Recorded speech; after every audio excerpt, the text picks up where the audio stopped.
بسم اللہ الرحمن الرحیم. ناظرین، صحیح بخاری کی حدیث 6165 جو ہم آپ کے سامنے رکھ رہے ہیں. حدیث نبوی صلی اللہ علیہ وآلہ وسلم. ایک دیہاتی نے کہا، یا رسول اللہ، ہجرت کے بارے میں مجھے کچھ بتائیے. اس کی نیت ہجرت کی تھی. حضرت صلی اللہ علیہ وسلم نے فرمایا، تجھ پر افسوس، ہجرت کو تو نے کیا سمجھا ہے؟ یہ بہت مشکل ہے. تمہارے پاس کچھ اونٹ ہیں؟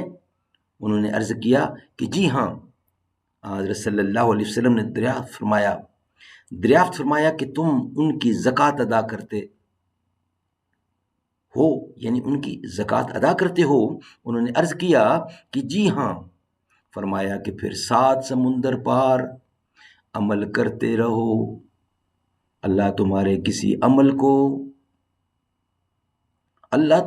کسی عمل کے ثواب کو ضائع نہ کرے گا. صحیح بخاری کی حدیث ہے 6165 جو ہم آپ کے سامنے رکھ رہے تھے.